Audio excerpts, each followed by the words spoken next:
Coming up on this week's edition of Sunday Nation, Oakland County Executive David Coulter is here to talk to us about regionalism, affordable housing, and the relationship between Detroit and Oakland County over the decades. Has it grown better over the years? We'll find out. And of course, then State Senator Sylvia Santana is here to discuss the Democratic priorities in Lansing, what needs to be done. We also have outgoing State Rep Ronnie Peterson also sharing his thoughts about what Lansing needs to do for Detroit, Auburn, Michigan, and of course what we call the golden era. And then Alexandra Zuka, who's a former Brazilian soccer player, is here to talk to me about the World Cup, which is taking place today in Qatar. We're talking.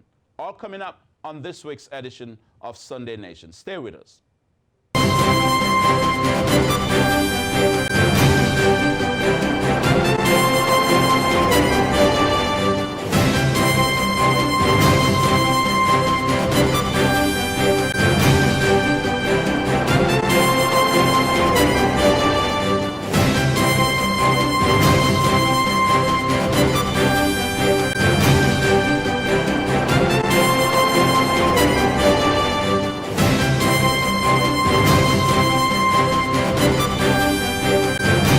Let's bring in Oakland County Executive David Coulter here on Sunday Nation. Thank you for being here. Bankole, very nice to be here. Likewise, and of course this is the first time we're meeting.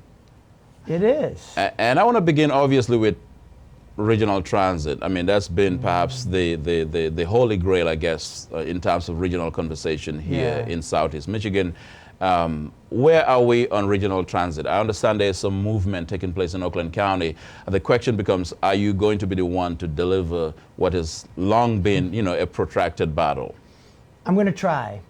When I first ran for county commissioner back in 2002, that's when I first got elected, it was one of the three issues that I talked about 20 years ago, that this was the only region in the country without some kind of mass transit system.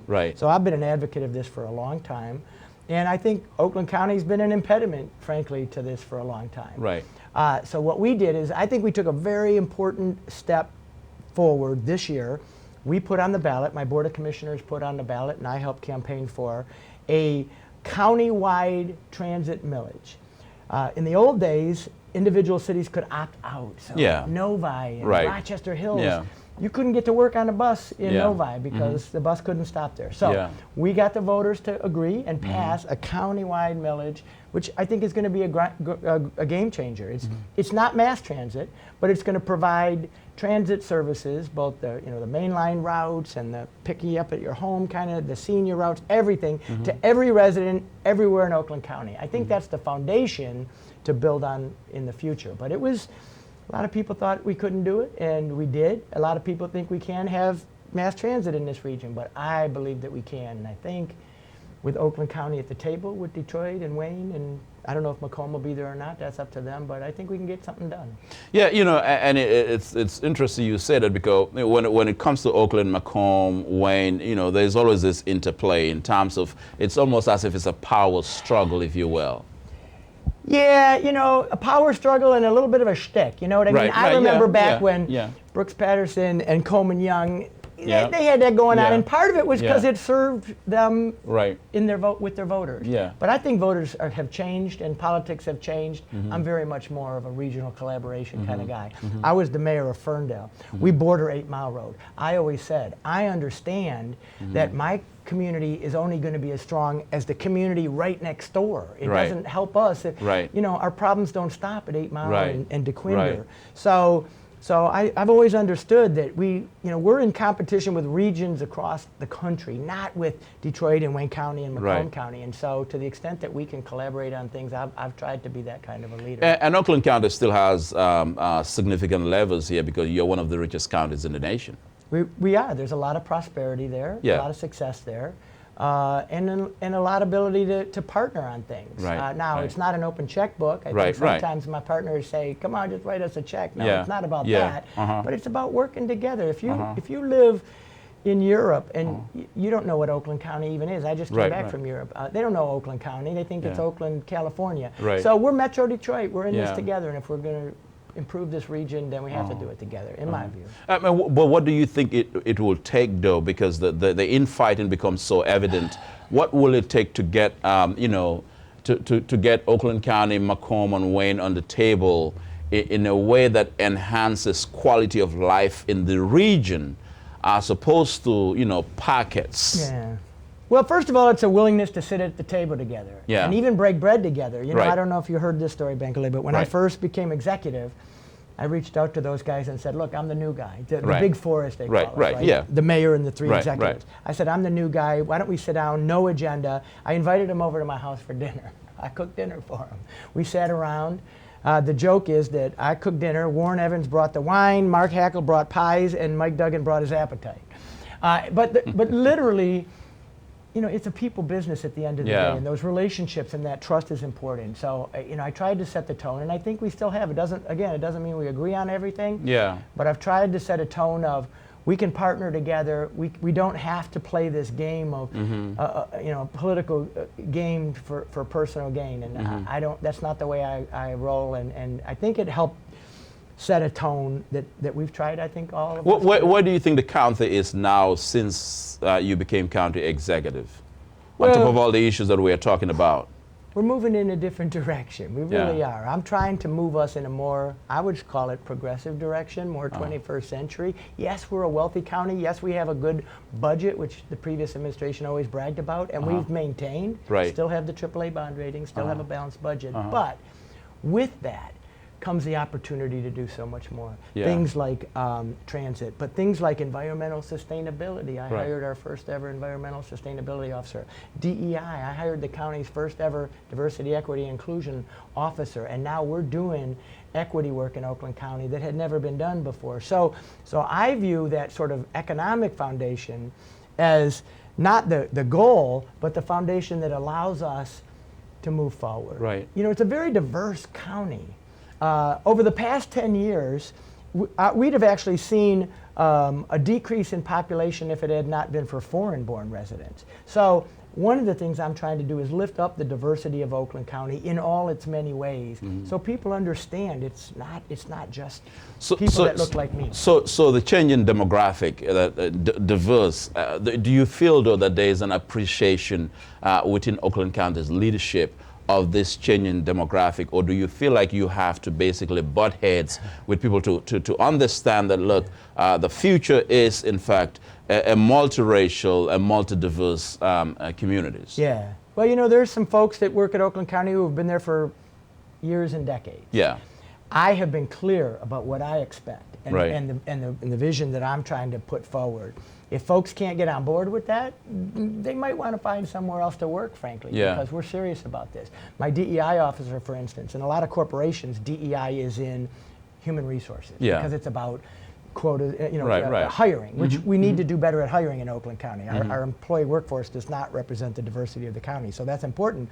But I said, I don't want that person in HR. They're going to be a senior leader position, reporting directly to me in the senior leader meetings every week, because I want them to... So they're a member of your cabinet? They're a member of my cabinet, because I want them to hear all of the things we're doing and speak up when an issue of equity needs to be understood in the context of something else that we're doing. And so that's how, so we're serious about it. On the hiring issue, you said you need to do a better job. Do you have a timeline when we can begin to see the wheels changing, if you will? Well, I'm an impatient person, and they are always telling me, you know, these things take longer than you think, but I keep pushing them. But it's already started. For instance, just look at my cabinet. I hired the first woman and the first African American in my cabinet in Oakland County history. And now, in terms of African Americans, it's not only the deputy, but also my corp counsel and my DEI officer who are part of that cabinet, and an additional woman. So we have a very diverse cabinet. So I'm trying to lead from the front, demonstrate that this is what leadership looks like, that we're stronger when all voices are at the table, and I'm leaning on our directors and our managers. Have you had pushback from that? We've had people that said, well, the buck stops with you anyway. You can't have the buck stops with me. So we've had people that I think resisted, and some people who have chosen that maybe Oakland, this isn't the Oakland County I remember. I'm not sure I like Dave's vision. I'm going to go do something else. We've had that happen. I haven't had to Well, I had to fire one person, but that's illegal. Okay. So I've gotten rid of people who haven't agreed with that philosophy because I'm committed to it. Okay. Let's move to affordable housing. Yeah. I read the headlines and it struck me because it's almost as if it's an oxymoron, right? Oakland County is one of the richest counties. Affordable housing. Yeah. What's going on? So it feels like an oxymoron, but it's not. Housing affects everybody across the country, and even in Oakland County. But you sit at the apex of the richest county. And yet, 40%, according to the statistics, 40% of Oakland County residents are housing insecure, which means they spend too big of a percentage of their household income on housing. 40% in Oakland County. I know it's worse in Wayne and in Detroit, but that's a staggering number to me. Yeah. So. And I knew this as mayor of Ferndale. You know, this was really the last major issue that I worked on when I was mayor of Ferndale. Now, cities have more tools to address this, but we made developers put aside a percentage for affordable units. I can't do that as the county executive because those are city powers. But what I can do is what we announced the other day, which is to put money towards developers that are willing to invest, rehab, or develop affordable housing. And so the press release that you mentioned is an additional $1 million. Now, $1 million doesn't go very far, but we've had some significant success already. Carriage House, which is the largest public housing project in Pontiac, we gave $1 million to about a year and a half ago so that they could upgrade the lighting and the electric and we had make it more livable. We had the mayor of Pontiac here, Tim Grimel, a couple of weeks ago on this program. Pontiac is going through a lot, economic transformation-wise, and it's an epicenter. It's one more epicenter of the struggle of inequality here. I'm just curious about how Oakland County, from where you sit, views Pontiac and what can be done to support, a majority African American city like Pontiac in Oakland County. Yeah. So I'm very pro Pontiac. I think the opportunities there are amazing, and it's already happening. The investments have already started. But we need to build to a critical mass where it takes off. I see Pontiac in the same way that I think it could be like Oakland County's Midtown. I think it's critical, not only for the people who live there and call it home, but if we're going to attract young people to Oakland County that want to live in a more urban community like a Midtown, Pontiac is our natural place, and it's our county seat. So I'm very pro Pontiac, and I've had a lot of discussions with Mayor Grimel, who happens to be a friend of mine because we served together on the county commission. But I think there's a lot of opportunity there, and we've been investing in Pontiac. We're going to partner with Pontiac through our Parks and Rec on rehabbing one of the largest parks in Pontiac, because there's not enough Parks and Rec opportunities, especially for young people in Pontiac. And when you look at Pontiac, do you see the vestiges of poverty? Of course, and the disinvestment that has happened over years, primarily through the auto industry. I mean, the auto industry built Pontiac, kind of like Flint, and then they kind of abandoned Highland Park, and then they abandoned these communities. And so how do we make sure that we're reinvesting in those? And I'm committed to doing that in partnership with the community. I'm not going to come in and tell them what to do, but I have been a very open partner in things we can do, and there's a number of examples, public housing being just one, and parks and other things where we're gonna do our best to lean in and help support Pontiac. You were the mayor of Ferndale, so you're no stranger to the great 8 Mile Divide. Now you're the Oakland County executive. You get to take all the shots. So people look at you as the embodiment, the representative of the county itself. I want to talk about just the relationship between Detroit and Oakland County over the decades, over the years. I mean, do you think it has